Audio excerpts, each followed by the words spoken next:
Dëshira, fillimi I çdo arritjeje, çdo sukses I madh ka një pikënisje të qartë, dëshirën. Jo një dëshirë e zakonshme, por një zjarr që djeg brenda shpirtit dhe të shtyn përpara, pavarësisht pengesave. Napoleon Hill thekson se çdo arritje nis me një dëshirë të kristalizuar dhe të pandalshme, shembull frymëzues. Edinson Barnes nuk kishte para, arsim apo lidhje kur vendosi të bëhej partner I Thomas Edisonit. Ai kishte vetëm një dëshirë të zjarrt. Arriti në zyrën e Edisonit me besimin se do punonte me të. Pas muajsh të tërë përpjekjesh dhe sakrificash, I erdhi mundësia, shiti me sukses një produkt që të tjerët kishin dështuar të promovonin. Dëshira e tij triumfoi, ushtrim praktik, shkruaje me detaje dëshirën tënde, sa para dëshiron, kur dëshiron t'i arrish, çfarë je gati të japësh në këmbim dhe cili është plani yt. Lexoje 2 herë në ditë, me emocion dhe besim. 2. Besimi, forca që transformon mendimet në realitet. Besimi është një nga mjetet më të fuqishme për të kthyer dëshirën në arritje. Është ura që lidh dëshirën me veprimin dhe rezultatet. Sipas Hill, autosugjestioni është mënyra më e mirë për të kultivuar këtë besim, duke përsëritur afirmime të fuqishme çdo ditë. Shembull, kur Henry Ford kërkoi që të ndërtojë një motor V8, inxhinierët e tij I thanë se ishte e pamundur. Ai u përgjigj, bëjeni dhe mos ndaloni derisa të jetë bërë. Ata tentuan, dështuan dhe në fund ja dolën. Ai nuk lëkundi asnjë çast besimin praktik, përsërit çdo mëngjes, unë kam besim tek vetja. Do të arri atë që dëshiroj. E ndjej si të ishte tashmë realitet. 3.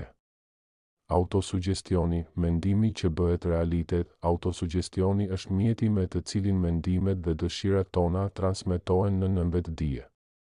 Me përsëritje, me ndjenjë, me përqendrim, ato shndërrohen në pjesë të karakterit ton. Praktik, merr 10 minuta çdo ditë. Mbylli sytë dhe vizualizo me qartësi jetën që dëshiron.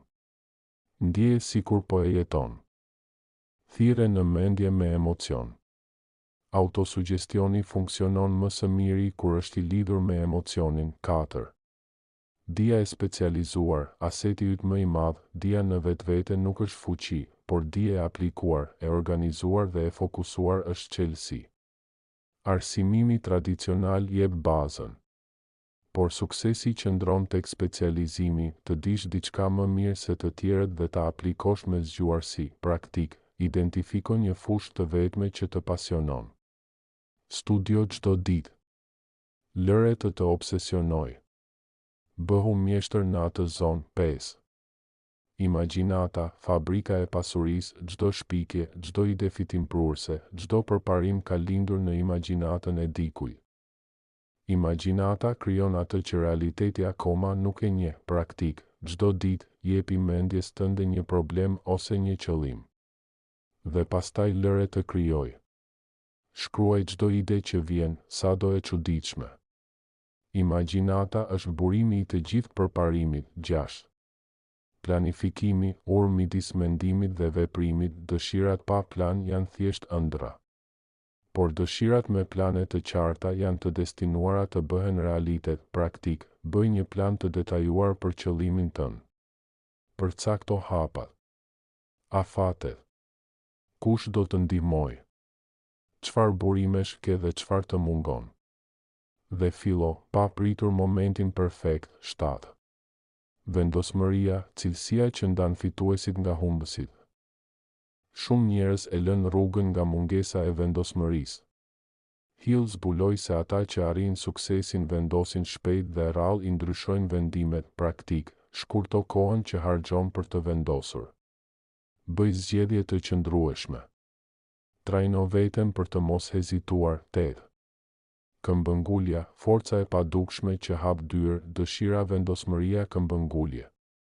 Suksesi nuk është për më të shpejtët, por për ata që nuk ndalen. Praktik, kur të rrëzohesh, mos pyet pse ndodhi, por çfarë më mëson kjo? Çdo pengesë është provë. Kalojeni. 9. Fuqia e grupit mastermind, rrjeti yt I suksesit. Asnjë njeri nuk fiton vetëm. Duhet të jesh i rrethuar nga njerëz që ndajnë vizionin tënd dhe të sfidojnë të rritesh.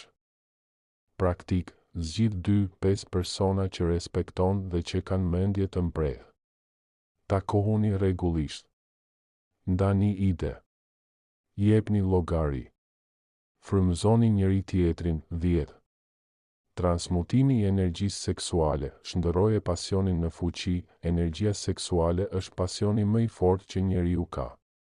Hill sugjeron ta përdorim këtë pasion për të ushqyer krijimtarinë, punën, leadershipin, praktik. Kur ndjen vrull, përdore për të ndërtuar diçka, një projekt, një ide, një plan.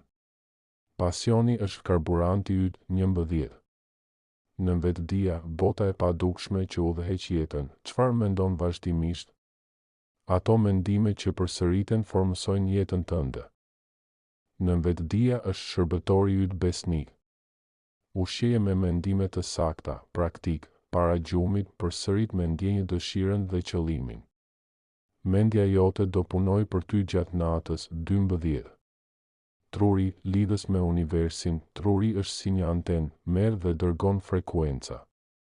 Sa më e qartë frekuenca, aq më sakt sinjali. Praktik, mendja e kthjellët, qëllimi i qartë, emocionet pozitive, këto krijojnë një transmetim të pastër dhe të fuqishëm. 13. Shisa e 6, intuita, kur ke bërë gjithçka sipas mendjes logjike, ndonjëherë duhet të dëgjosh zërin e brendshëm. Ai që nuk flet me fjalë, por me ndjesi. Praktik, krijo hapësirë për heshtje.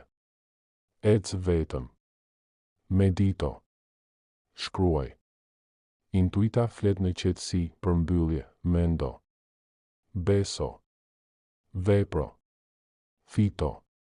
Parimet që Napoleon Hill zbuloi janë të përjetshme. Nuk janë thjesht rregulla për të bërë para, por një filozofi jetese. Të ndërtosh një mendje të disiplinuar, një shpirt të etur për rritje dhe një trup që vepron me guxim. Ky është sekreti i suksesit, nuk ka rëndësi kush je sot. Rëndësi ka kush vendos të bëhesh, mendo. Beso. Vepro. Dhe fito.